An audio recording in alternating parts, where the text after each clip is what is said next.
तुच्छीकरण हुआ, क्या उसका जश्न मनाए? और तो और पहलगाम के आतंकियों को कोई सुराग नहीं, क्या इसका जश्न मनाए? इंटरनेशनल कम्युनिटी में भारत की छवि इतनी कमजोर अब तक कभी नहीं हुई थी। हर चीज को इवेंट मत बनाइए मोदी जी, अपने मन की बात छोड़कर देशवासियों को की सवाल का जवाब देने की भी हिम्मत दिखाइए। याद आती है जब इंदिरा गांधी जी के सामने पाकिस्तान सरेंडर हुआ था और एक हार्ड लाइनर निक्सन जैसे को भी इंदिरा गांधी की बात सुननी पड़ी। मोदी सरकार से नफरत में कांग्रेस ने लांघ दी मर्यादा कि आवाज न सुनी हमारी कुछ गम नहीं, आवाज न सुनी हमारी कुछ गम नहीं, मजलूमों की चीखें तो सुन लीजिए, मन की बातें बहुत कर ली साहब, वक्त मिले तो देशवासियों की गुहार भी सुन लीजिए। ऑपरेशन सिंदूर को कांग्रेसी सांसद ने बताया तमाशा। ऑपरेशन सिंदूर नाम सुनने में देशभक्ति का लगता है, लेकिन असल में ये सिर्फ मीडिया पर किया सरकार का एक तमाशा था। कौन है सांसद प्रणीति शिंदे जिनके बयान पर मचा बवाल? ऑपरेशन सिंदूर नाम सुनने में देशभक्ति का लगता है, लेकिन असल में ये सिर्फ मीडिया पर किया सरकार का एक तमाशा था। हर चीज को इवेंट मत बनाइए मोदी जी, अपने मन की बात छोड़कर देशवासियों को की सवाल का जवाब देने की भी हिम्मत दिखाइए। पहलगाम में हुई आतंकी वारदात के बाद एक तरफ जहां भारतीय सेना ऑपरेशन सिंदूर चलाकर पाकिस्तान के आतंकवादियों के साथ साथ आतंकी ठिकानों को भी तबाह करने में लगी हुई थी, तो वहीं दूसरी तरफ विपक्ष लगातार मोदी सरकार से मांग करता रहा कि संसद का विशेष सत्र बुला लिया जाए, लेकिन मोदी सरकार टस से मस नहीं हुई। पता है क्यों?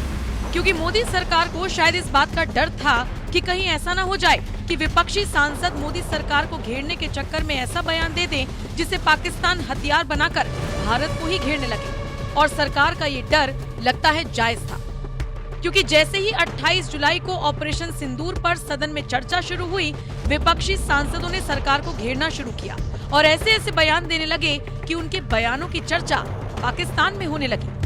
दरअसल ऑपरेशन सिंदूर के मसले पर 28 जुलाई को जब संसद में चर्चा शुरू हुई तो कांग्रेस की तरफ से बोलने के लिए खड़े हुए गौरव गोगोई ने मोदी सरकार पर इस कदर हमला बोला कि देखते ही देखते पाकिस्तान की मीडिया में वो छा गई। तो वहीं दूसरी तरफ कांग्रेस की एक और सांसद प्रणीति शिंदे ने जब हाथ में पर्चा थामकर बोलना शुरू किया तो उन्होंने पाकिस्तान के खिलाफ चलाए गए भारतीय सेना के ऑपरेशन सिंदूर पर ही सवाल उठा दिए और यहाँ तक कह दिया कि ऑपरेशन सिंदूर नाम देशभक्ति का लगता है, लेकिन असल में ये सिर्फ मीडिया पर किया सरकार का तमाशा था। अपमान उन सिपाहियों का जिनको सीज फायर की ऑर्डर अपने देश के प्रधानमंत्री से नहीं बल्कि एक विदेशी से मिली।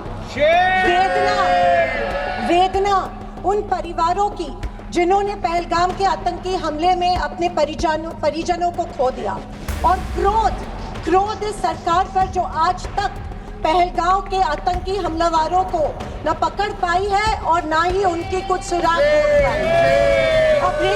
ऑपरेशन सिंदूर नाम सुनने में देशभक्ति का लगता है, लेकिन असल में ये सिर्फ मीडिया पर किया सरकार का एक तमाशा था। महाराष्ट्र के सोलापुर से कांग्रेस सांसद प्रणीति शिंदे ऑपरेशन सिंदूर पर बोलने के लिए हाथ में पर्चा लेकर आई थी, जिसका मतलब साफ है कि उन्होंने यूं ही ऑपरेशन सिंदूर को मीडिया का तमाशा नहीं बताया, उन्होंने जानबूझकर ऑपरेशन सिंदूर को तमाशा बताया, जिस पर सोशल मीडिया के लोगों ने उन्हें जमकर लताड़ दिया। बीजेपी नेता सुनील देवधर ने तो लताड़ते हुए कहा, पिता सुशील शिंदे भगवा आतंकवाद के नाम पर वोट बैंक खुश करता रहा, बेटी प्रणीति शिंदे ऑपरेशन सिंदूर को तमाशा, पाकिस्तान की भाषा बोल रही हैं, कांग्रेस का डीएनए फिर बेनकाब।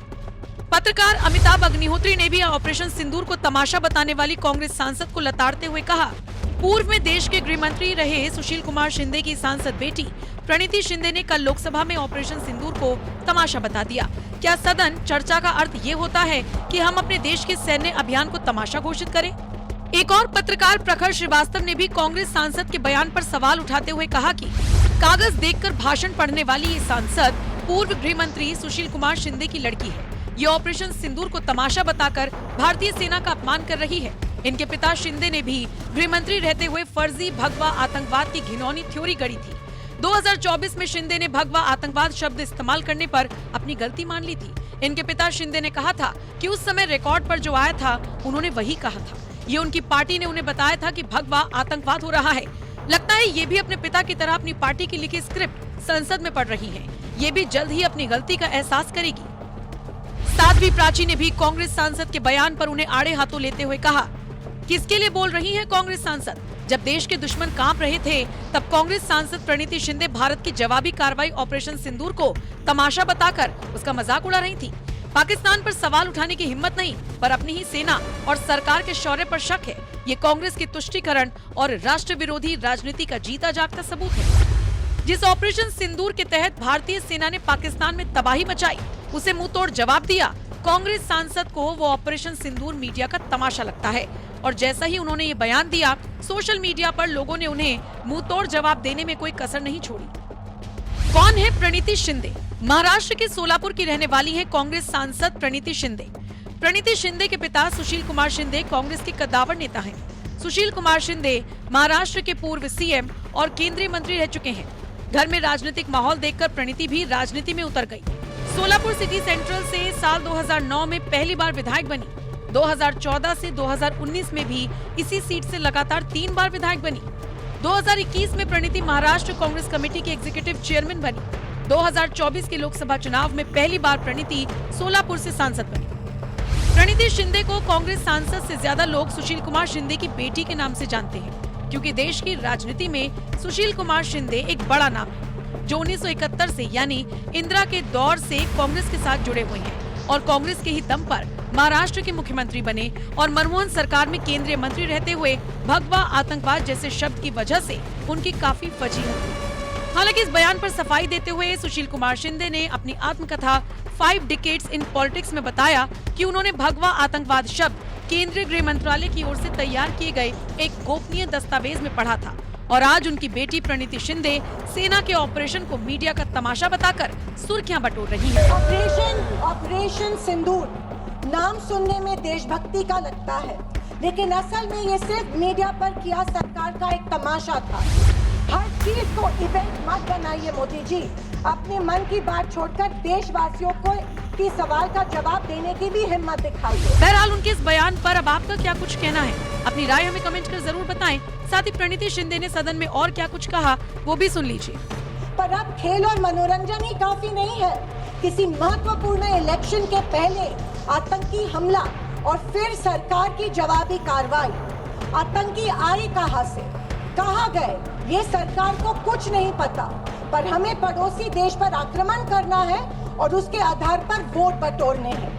पहलगाम के आतंकी हमले में मारे गए बेगुनाहों की अभी चिता भी ठंडी नहीं हुई थी कि देश के प्रधानमंत्री बिहार में चुनावी रैली संबोधित करने गए। कोई जिए कोई मरे, इनको कुछ फर्क नहीं पड़ता। ये 24/7 चुनावी मोड में रहते हैं।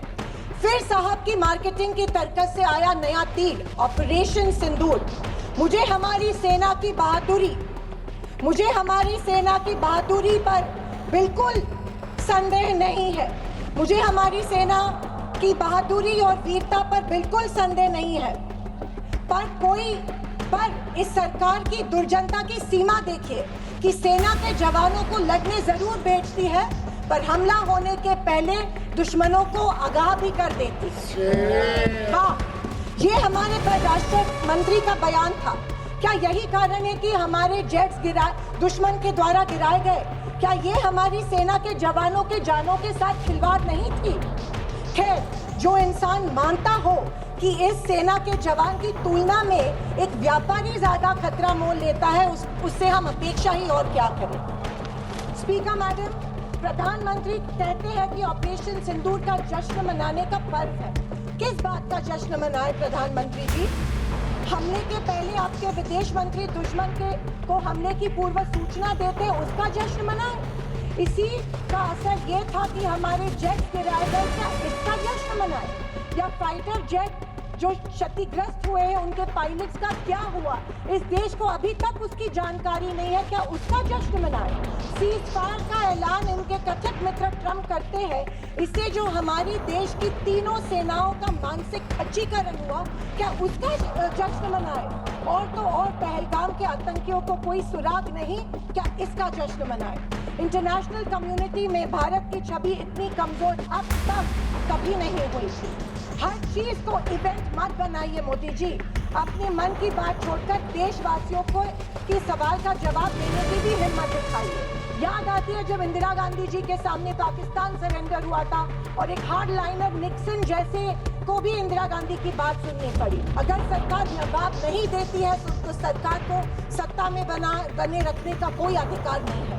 विपक्ष का हर सांसद लोगों के सवालों को उठाता रहेगा और अगर सवालों से डरती है तो कुर्सी छोड़ो। ये कुर्सी, ये पद जवाबदेही का है, सिर्फ इवेंट सेलिब्रेशन का नहीं है।